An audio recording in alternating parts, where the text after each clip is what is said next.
사랑합니다. 에스라 선지자가 이스라엘 백성들과 함께 바벨론에서 이스라엘로 돌아오게 됩니다. 그 과정은 너무나도 힘들었다는 것을 우리가 잘 알고 있습니다. 오늘 저희가 읽은 본문 바로 뒤에 31절에 예루살렘으로 돌아올 때를 이렇게 설명합니다. 우리 하나님의 손이 우리를 도우사 대적과 길에 매복한 자의 손에서 건지신지라. 이스라엘 백성들이 돌아오는 길에는 대적한 자들이 깔려 있었습니다. 그리고 매복한 자, 숨어있는 자들이 있었다는 것입니다. 이들이 단순히 그 자리에만 있었겠습니까? 이스라엘 백성들을 공격하고 괴롭히고 그들의 물건을 악탈해 갔을 것입니다. 그 백성들이 그 돌아오는 과정 가운데 엄청나게 힘든 일들이 계속 진행되었다는 거죠. 그런데 놀랍게도 하나님의 도우심과 보호하심 아래에서 이 모든 것들을 잘 지나갈 수 있었다고 성경은 분명히 기록합니다.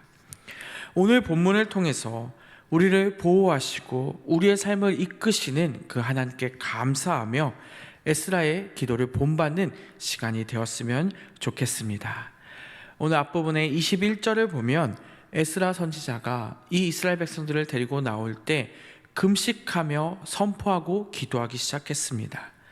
금식의 목적은 하나님 앞에 우리를 스스로 겸비하며 돌아오는 길을 평탄하게 열어달라고 간절히 기도합니다. 스스로 겸비한다는 것이 무엇입니까? 자신을 최대한 낮춘다는 것입니다. 이스라엘 백성들은 말도 안 되는 하나님의 은혜를 경험했습니다. 하지만 그들은 교만해질 수 있는 상태였습니다.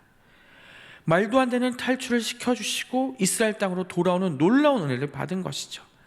그런데 그 이후에도 돌아오는 길에도 이스라엘 백성들은 낮아질 필요가 있었습니다. 그리하여 스스로를 겸비하게 하시고 또 평탄하게 인도해 달라고 에스라는 금식하며 기도하기 시작했다는 것입니다.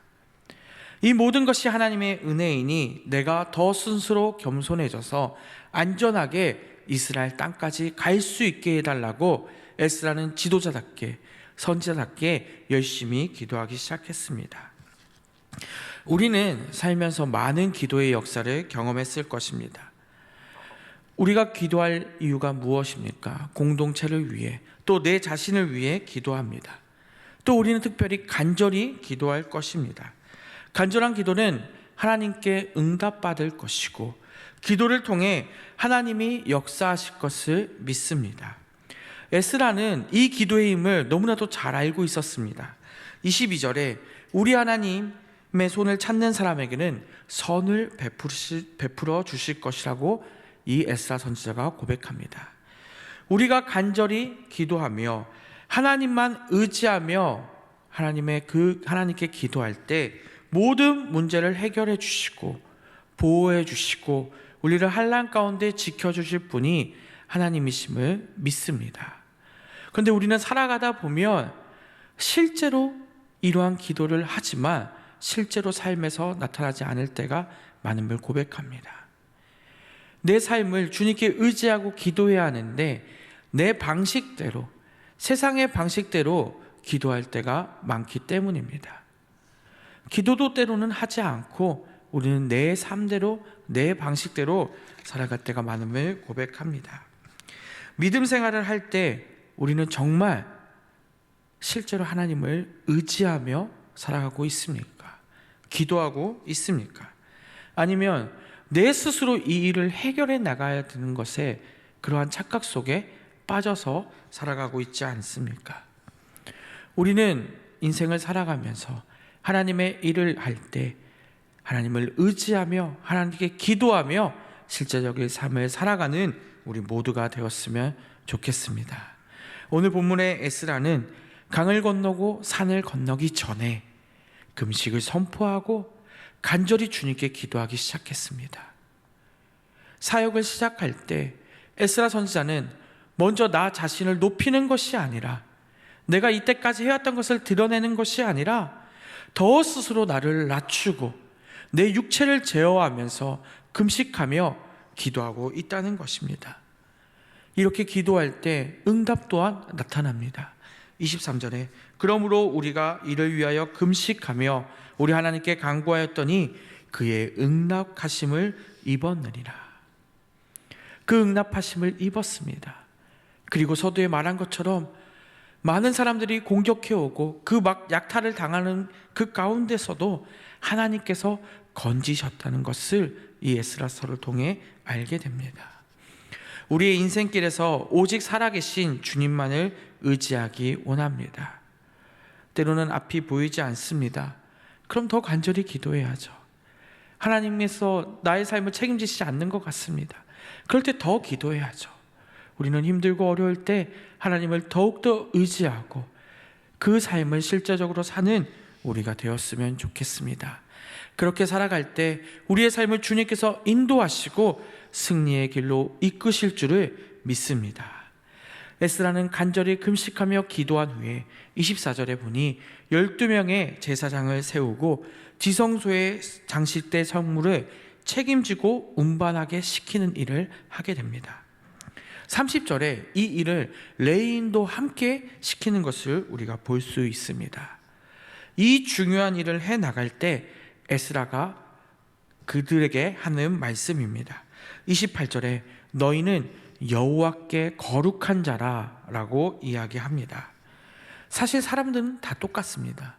그럼에도 에스라는 특별히 하나님의 그 사명 임무를 받은 제사장들에게 너희는 더 거룩하다라고 이야기하는 것입니다. 하나님께서 세우시고 하나님이 이끄시는 사람은 사명을 받았으니 거룩해야 할 줄을 우리는 믿습니다. 우리 기독교인은 성도입니다. 성도가 무엇입니까? 그렇게 그리스도께서 우리를 부르셨고 우리는 구원받은 자입니다. 또 구별된 자라는 뜻을 갖고 있습니다. 세상에는 교회를 다니지 않아도 선한 사람은 있습니다. 하지만 우리는 다른 게 있습니다. 우리를 주님께서 불러주셨고 우리를 구원시켜 주셨다는 것입니다. 그리고 하나님의 자녀가 되었습니다.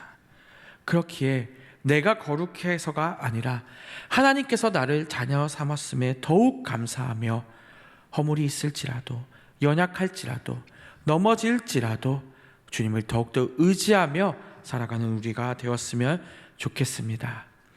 또 지금 에스라와 백성들이 지성소에 장식될 그 성물을 가지고 그 성물들 또한 거룩하다고 본문에 말씀하고 있습니다. 왜 그 물건들은 거룩할까요? 바로 이것은 하나님께 바쳐진 예물이기 때문입니다. 하나님께 드려진 것이기에 이것은 아주 거룩한 것이라는 거죠. 저는 어릴 때 교회가 바로 집 문을 한 칸만 열면 바로 그것이 교회였습니다. 그 교회가 너무나도 가까웠기 때문에 그 교회를 거의 집처럼 사용했던 기억이 있는데요. 부모님께서는 교회에 있는 물건들을 만지거나 사용할 때 매우 조심히 다루라고 이야기하셨습니다. 왜 그러셨을까요? 바로 그곳이 예배드려지는 곳이었기 때문입니다. 또 성도님들께서 헌물하고 귀하게 예배드리는 곳에 쓰이게 하셨기 때문에 저는 그곳에 있는 물건들을 귀하게 다뤘어야 했었습니다.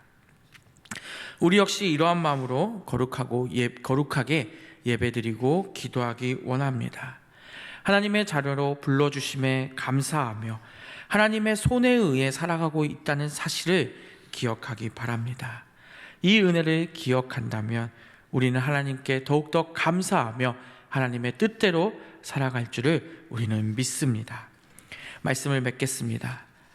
우리는 교회에 오래 다녔고 또 지식이 있습니다. 그런데도 정작 문제가 생기면, 내 삶에 어려움이 생기면 하나님을 의지하지 못할 때가 있음을 우리는 스스로 고백합니다. 말뿐만이 믿음을 살지 않게 하시고 에스라와 같이 믿고 고백한 그대로 또 육체를 제어하면서까지도 하나님을 의지하고 결단하며 하나님의 일을 감당하는 우리 일상교회 성도님들 되셨으면 좋겠습니다.